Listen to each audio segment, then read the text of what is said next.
Hello, everyone. Welcome to our final destination, the round table, where we will be discussing the future of the Duke of Parma project. I think we all agree there's a future, but what is that future is the big question.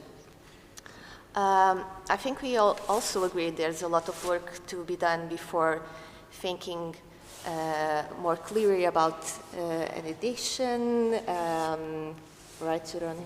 Right. It's going to be done by Carlos. By Carlos. Carlos is going to be doing that. He spent the night awake doing some transcriptions, and I want to start by that, the transcription. We have been talking about it. There are some things you would like to get better, revise maybe. João and Jerónimo, what you would like to do regarding the current transcription of the Duke of Parma? Well, thank you very much. I feel privileged to be part of this roundtable. And yesterday and this morning have been great opportunities to learn with colleagues I esteem and I admire. So this is the first thing I would like to say. One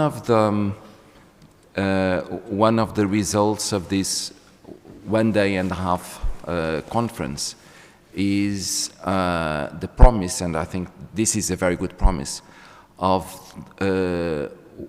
what lies ahead before us in the very near future.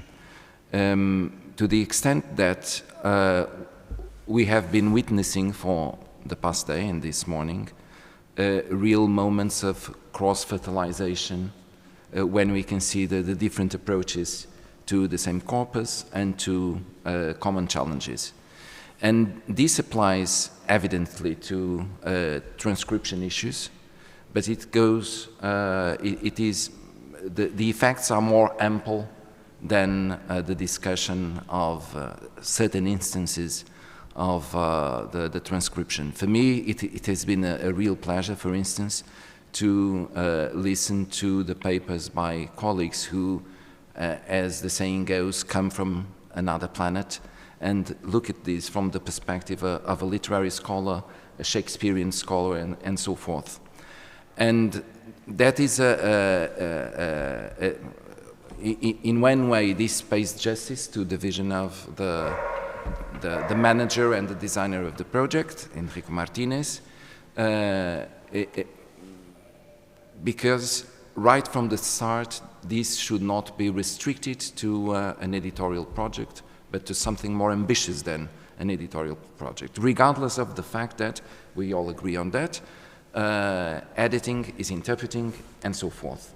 But we are speaking about different types of interpretation when we are dealing with our efforts to transcribe and decipher, and to put it, the document or the set of documents within a larger picture, and try to build a series of connections according to the reading habits of Pessoas, his will to present himself as a writer in the English system, namely during 1908, 1909, 1910. And so I think that what lies ahead of us as far as transcription goes is just a small piece of the puzzle that is being approached, and I think we reached a good state of scholarship, which is much better than we were 2 years ago, and I think that within 2 years, who knows, we will expand to even more demanding avenues of knowledge, and transcription obviously will be part of it, but it will be a small part of it, I think. It will be a fundamental part of it, I'm correcting myself. No, I will just add that I like very much the idea of Paola of reflecting, of thinking more about what we did, not only making editions, but thinking about those editions that we are doing and about the work in progress, that it's also our work in progress. We didn't finish yesterday or today. It has been very fruitful to hear, I don't know, Maria talking to Carlos and other people in the sense that, and Manuel Portela was suggesting we have to write, and we haven't done that for years, that we have to write about the process we have of deciphering, of taking decisions, of changing our mind, of making different proposals of the same documents. So I think that we still have we can still talk much more between the team, the group in Lisbon and the one in Bogota. There are many more exchanges that I can imagine. And we have not only, I've been trying to think that the important thing here is not the solution. I'm very happy when we find a word. Yesterday at 3 a.m., Carlos found a solution, and he was very happy when he wake up, and he was telling everyone, I discovered finally something, and I couldn't sleep in a way until I deciphered that, and it was very simple, terribly simple. I know this is a terrifying work, so we are still working on that, and it's not as important to find that final word we were looking for. And now I agree, and I saw the word I was not seeing before, but to write about the process and to tell some other readers that could be also common readers that part of the process was changing our mind, and that this is like an open process. So, for example, in some of the articles, I'm suggesting not to offer like a final reading, but like saying like this was read 2 months ago, then this was the new reading, then there was a new reading, and then we reached this other reading, like to open the process and to make it more evident that it includes failure, blindness, and that's part, and that, yeah. Because I really think that I defend very much interpretation, because I think I know that I did many mistakes in the past, as many other people, that we are still doing those mistakes, and that it's fascinating to recognize that. João. No. Okay. You are very Sceptic. yeah, about that. You don't. Every now and then I tend to agree with Geronimo. Now and then, are you sure? Okay.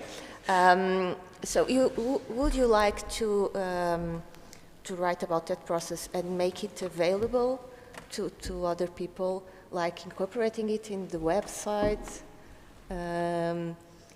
Like, it's funny because we are studying how Pessoa wrote the different phases of his work, and you are talking about disclosing the different phases of... And I don't know, when I was working with Nicolas, I was telling him, like, do not erase the old reading.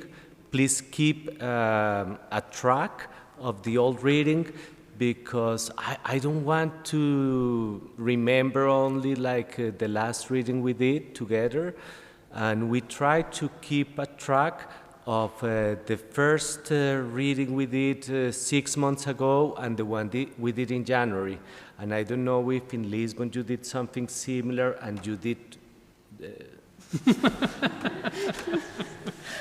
The answer is always no. Very quickly, I would like, before our round table ends, I would like to say something about one of Paola Italia's suggestions regarding what she labeled common readership, common reader. But before we go into that, and this point of view, which I totally understand, I have some reservations about this, not about the working method and keeping track of the different hypotheses. And of course, in Lisbon, we did exactly the same.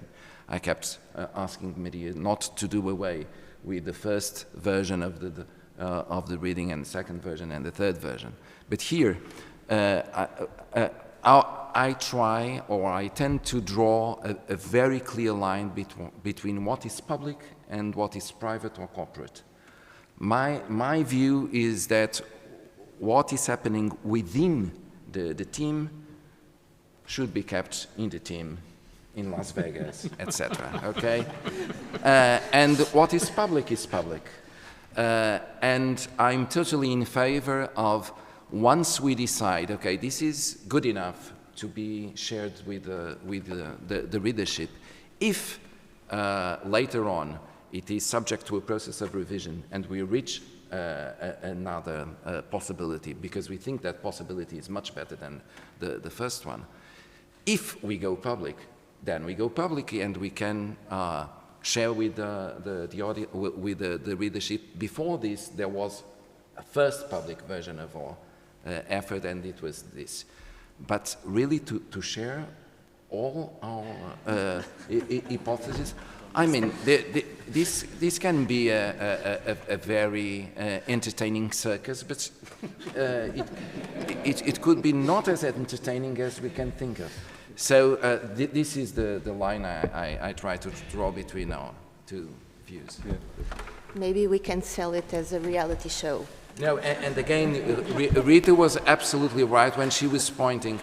Genetics tends to be an approach to the different stages of development of a literary work, and suddenly the center stage goes to the philologist or to the geneticist. I think we are not center stage, so the public does not have to have access to the different possibilities that we entertained until we reached something that is always provisional. And so that's it. Do you want to say something? Is the public allowed to speak now? I think, of course.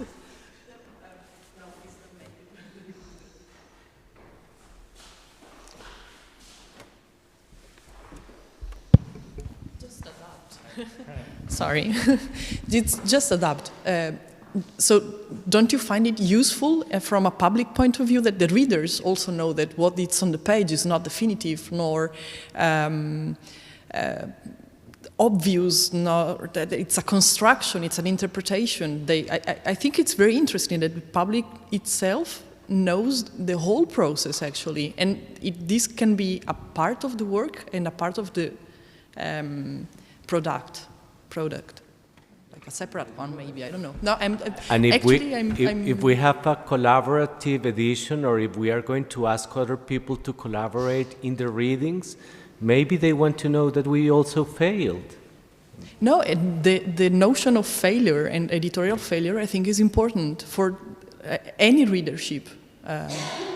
But as a separate editorial product. Like you can have the clean text, you can have the critical edition, and the critical edition itself, I think, is should not be just for the specialized public, but also for the general one, exactly as a demonstration that, okay, the text is moving, the text is not fixed, the text is variant all the time.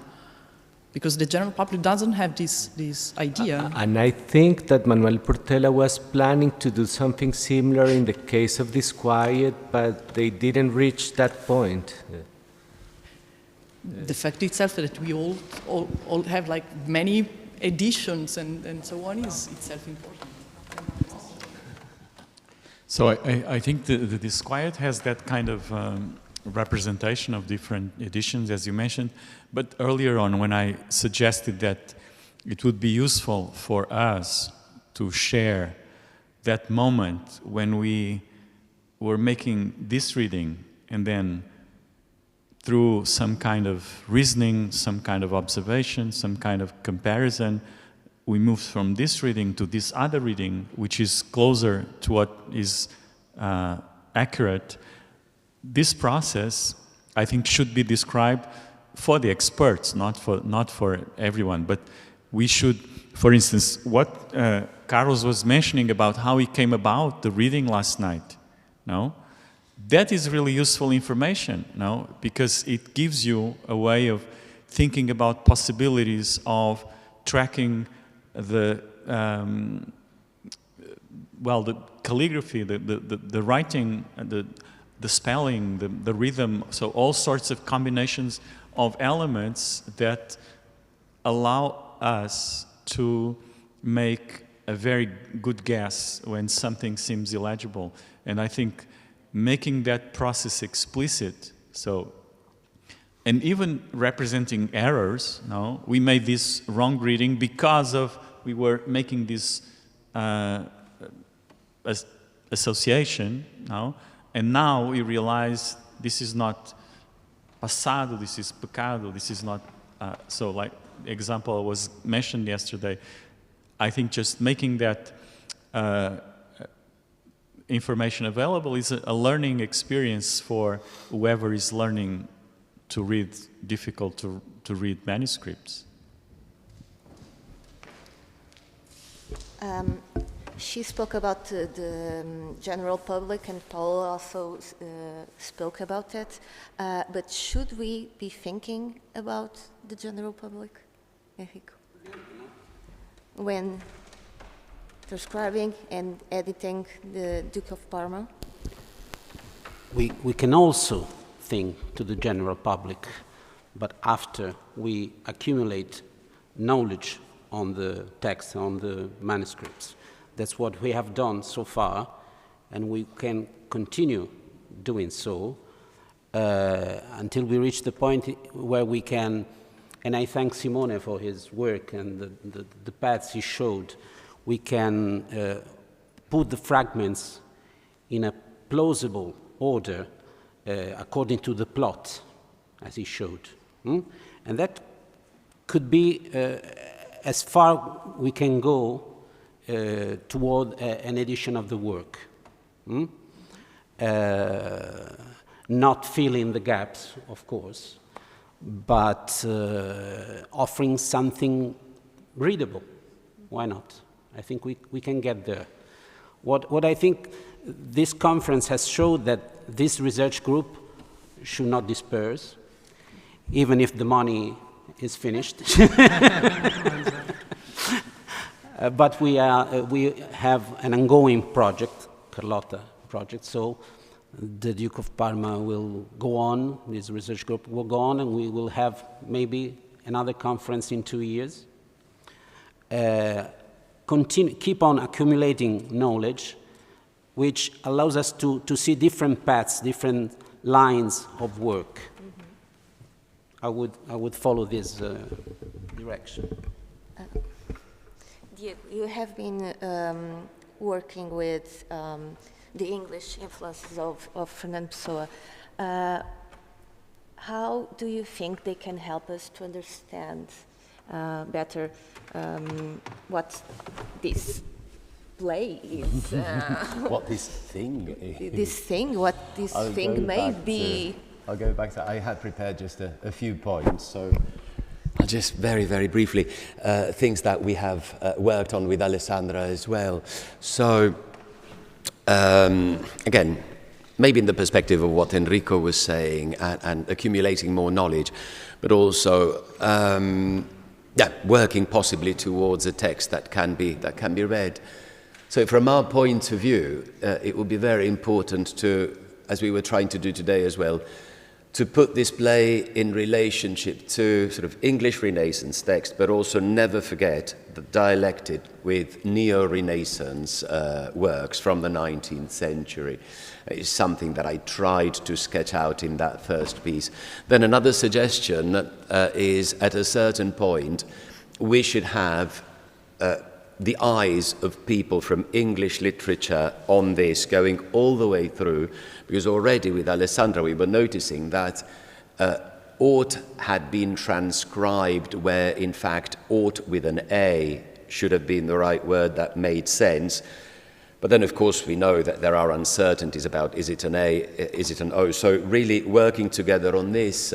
Or, for instance, again, since we're talking about graphics and its importance, revising all of the apostrophes in words such as tis and air, which in the English sort of conventions, they go the other way than the way they are done now. And all sorts of little things like that, or there may be big things as well. And then another contribution that this kind of synergy between English literature and Pessoan scholars could come out is like enriching the contexts. And this is what Alessandra had suggested. So what was the status of Shakespeare in the South African educational system, which links to all sorts of questions about empire and colonial education. Also the practices of what Shakespeare actually did in the classroom, so memorizing, delivery, and how we can use this to hypothesize to what extent what Fernando Pessoa seems to be doing sometimes is like a stream of consciousness blurting out of Shakespearean-sounding things that impinges on the process of inscription. But it probably has a lot with all the stuff that was resonating in his mind, all of these sentences, phrases, and things. Also very interesting, it would be to study which school manuals existed at the time in that school system. I've given an example of a very famous one that was used in British India, and which was about poets from Chaucer to the present, but basically Shakespeare is like a third of the whole book. So what was there? That could be an extra source, let's say, to add to what was in his library. Then again, reflections on what we were saying yesterday, continuing to reflect on the idea of text, how can we apply that concept or that term to what we're doing. We found fascinating identifying codes at work in the text. So we talked about gender, wit, irony. Let's keep expanding this once we have a solid basis.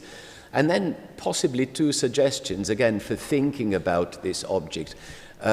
One is maybe reflecting on the suggestions of thing theory, the difference and the interplay between objects and things in relation to these material inscriptions, but also possibly the idea of textility, which has been developed by these two people. One is an anthropologist, the other one is a cultural historian.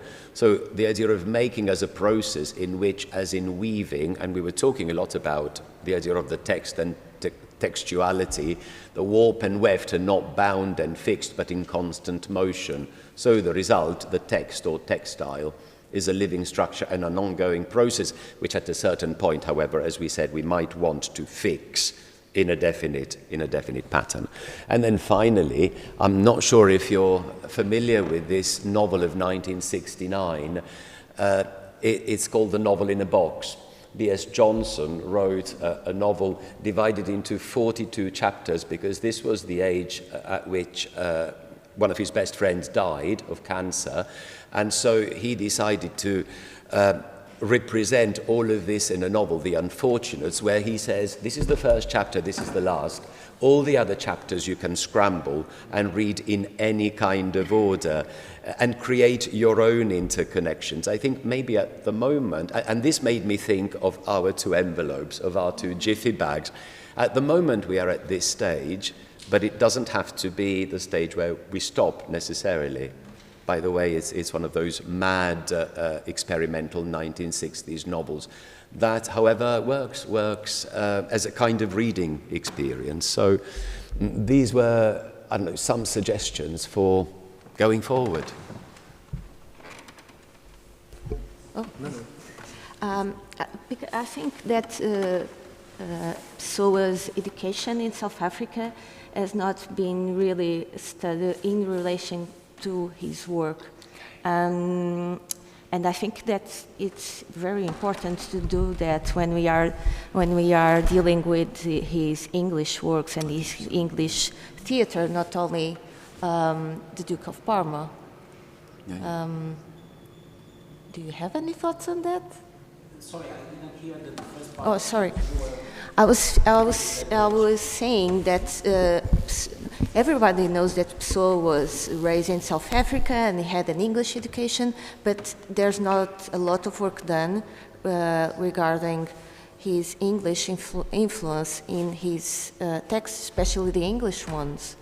And Diego's work has shown that it's very important to know what he read, what were his influences.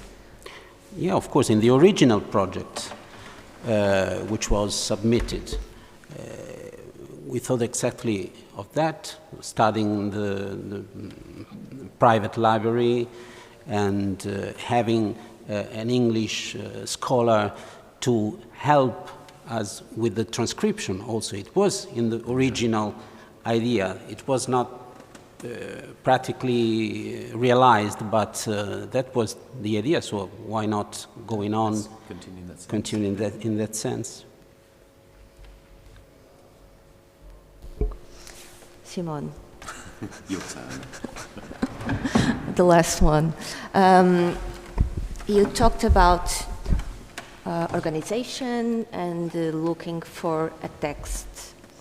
What do you think would be the best step to be taken next in order to achieve some kind of something? Okay. Then, no, I think that the roadmap is that Paola talk, but I want to reflect about the models of the edition, this problem of the reader, the common reader, because I partially agree with João. If one goes to the Gallo d'Oro and wants to eat gnocco fritto, he doesn't want to see the pork fat or flour or salt and water. He wants a gnocco fritto. It's possible that a little part of these people want to understand how gnocco fritto is. But, well, we have not a recipe here. We have unfinished recipe.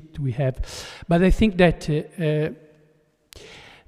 Pessoa didn't have in mind an idea of potential work, like Oulipo, like this example, wonderful example that he had in mind idea or possible finished work, traditional work that he cannot all times go through there, but in past years we had double circulation of works, of Pessoa's works, with even different readers, model of readers, and different texts. I think that is not possible to do this. And I think that, for example, the model of the series that Jerónimo edited with Tinta da China, with Nova Aguilar, Attica, are possible models because there is a scientific reflection, an apparatus, and a text that can be read. It was read from a big part of the public that want to reach Pessoa's work. Work or not work, that it's a question. I think that this is not the worst example of difficult reconstruction, not only in the Pessoa word, but in other literature, also in literature, Italian literature. I think that it's possible. It's possible. Let's make a torta fritta edition of the Duke of Parma, sponsored by Gallo d'Oro.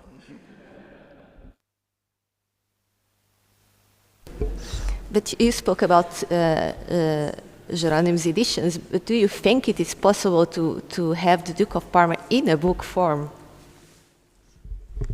I think so, but I'm an optimistic guy. Okay, then it's my problem, it's my fault. I'll just think about producing something for the general reader. Okay, so when we've reached something that we think is a reconstruction, a repiecing together of this text, it will be in an extremely dense kind of English, which very often doesn't bear any resemblance to what is spoken or understood nowadays by your average reader. So there will be a lot of paraphrasing to be done. There might have to be a translation, and I wouldn't want to be in the shoes of that translator. But it's a thing to bear in mind. So it would be something like the critical editions of Shakespeare, in a way, with a lot of notes explaining all the meanings and the words. Because as we were saying earlier, Pessoa is working towards that sense of Shakespearean compression and semantic density, so a single word that shoots off in all sorts of directions. And so helping the reader get into that, or maybe the archaisms and whatever. So I think it's something like the Arden Shakespeare edition would be something that a reader would benefit from. A lot of work to be done. Anyone has any questions?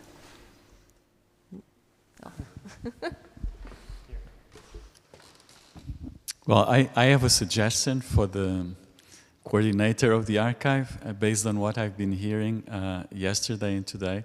So one of the most interesting things of this conference for me was the degree of self-consciousness about the editorial and the archival and the textual acts.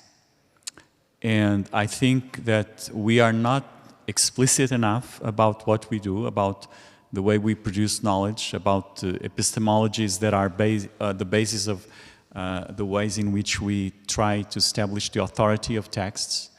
And I think that, the first talk yesterday by Nicolás and Pizarro and then Carlos Pitella commenting gave us a good acronym, MAD. And I propose that you create a section in the archive called MAD, raised to the power of 2, which is MAD interpretation, MAD transcription.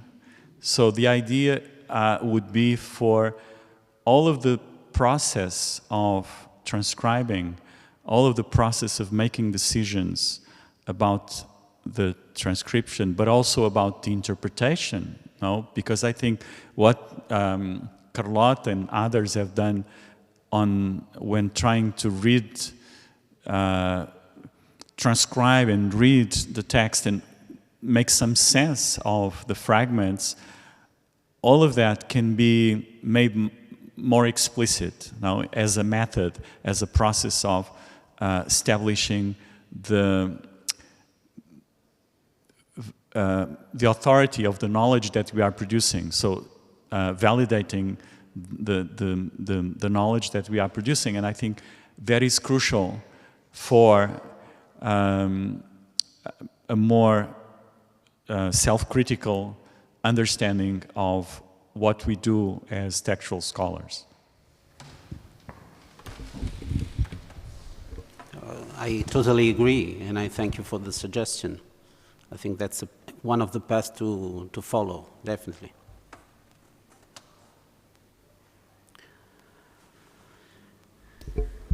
Any more questions? Suggestions? No? So I think we have to go to the restaurant and eat like Parmigiano and 3 courses of pasta. Enrico, do you want to say a final word? I just want to thank everybody. I wasn't expecting to be still in charge after this conference, but maybe I will pass to another. Let me break the protocol. So, on behalf of all the participants, since our convener is too shy to say what is running in his mind, I would like to ask you to join me in thanking him for all the work done, and of course including Carlotta and Andrea Ragusa, since this is our last formal act. Okay? Yeah. Thank you very much.